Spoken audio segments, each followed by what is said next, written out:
On Friday, August 15th, the tension in Port Charles builds in ways that reveal shifting loyalties, brewing schemes, and emotional landmines. The day begins with Stella Henry, whose natural instinct to remain on the periphery of other people's conflicts is tested yet again. Despite her reluctance to meddle, circumstances draw her into a conversation with Tracy Quartermaine, a woman with no shortage of grievances and grudges. Tracy's sharp tongue and tendency to protect her own interests have always made her a difficult ally, but what catches Stella's attention this time is the contradiction between Tracy's distaste for a certain man and her apparent willingness to help him.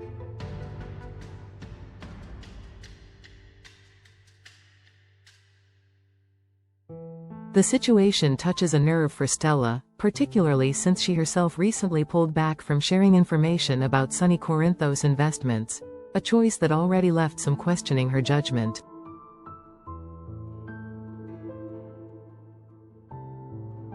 Maxie Jones is among those most vocal about the decision, convinced that withholding the evidence was a mistake. That rift lingers beneath the surface, adding a quiet but insistent pressure to Stella's exchange with Tracy. Whether Tracy will admit her true motives or keep Stella at arm's length remains uncertain, but the encounter leaves Stella turning over questions she can't easily set aside. Elsewhere, a much more dangerous game is playing out between Drew Cain and Michael Corinthos. In a calculated move, Drew provokes Michael into physical contact, going so far as to let himself be hit. It's the sort of ploy that could easily backfire, but Drew seems confident in his ability to manipulate the fallout. His actions are especially alarming because of the context. Drew has a history of pushing ethical boundaries when it serves his purposes. The fact that there was a witness seated nearby only increases the likelihood that Drew will turn the incident into leverage, just as he's done before. His willingness to use legal systems as weapons has already been demonstrated. This is the man who allowed a child to face arrest for kidnapping and had no qualms about detaining Tracy when it suited him.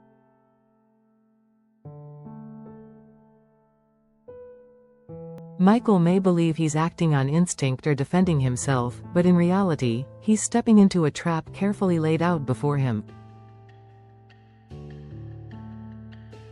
While Stella weighs the trustworthiness of her conversation partner and Michael faces the consequences of a split-second decision, Jocelyn Jacks is confronted with her own challenge.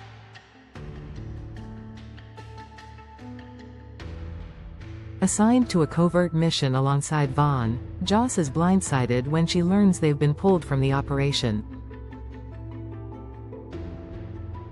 The news is a blow, particularly because it comes against the backdrop of internal suspicion and shifting alliances. Colette Moreau's double agent status has already complicated matters, with her exposure of Joss and Vaughn's connection to the WSB undermining their credibility.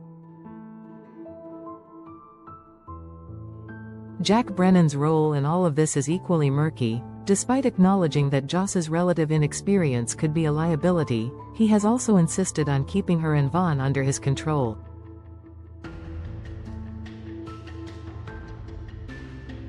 That tension between mistrust and authority raises the question of whether the removal from the mission was his doing or the result of someone else intervening.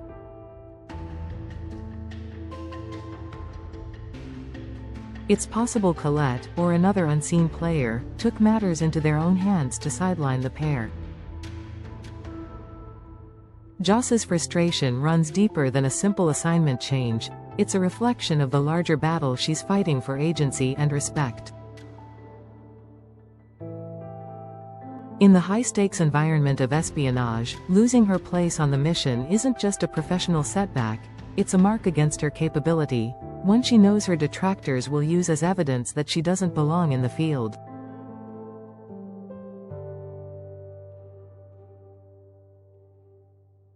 That sting is made worse by the knowledge that, if Brennan orchestrated the change, it's yet another way for him to remind her who holds the real power. Whether she accepts the decision or moves to challenge it remains to be seen, but her track record suggests she won't be content to watch from the sidelines. The day's events weave together a portrait of a city where every alliance is conditional and every move carries a price. Stella is left with the uneasy feeling that even those she wants to believe in may be serving hidden agendas. Michael, in trying to defend his position, risks walking straight into a damaging legal fight that Drew will almost certainly exploit. Joss faces the sting of exclusion and the dangerous temptation to circumvent the chain of command.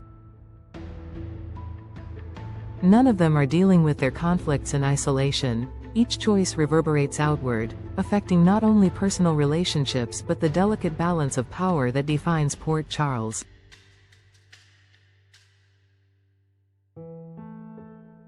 As the sun sets on this fraught Friday, nothing has been fully resolved. Stella's unanswered questions about Trass's true intentions will linger, possibly drawing her deeper into a situation she'd prefer to avoid. Michael's impulsive moment will hang over him, the potential for escalation looming large if Drew decides to make his next move public. Joss, sidelined but not broken, may already be considering how to regain her footing in a game where survival often depends on being 2 steps ahead. And while each player navigates their immediate crisis, the undercurrent of mistrust, manipulation, and ambition that runs through Port Charles grows stronger, setting the stage for the next round of confrontations that could change everything.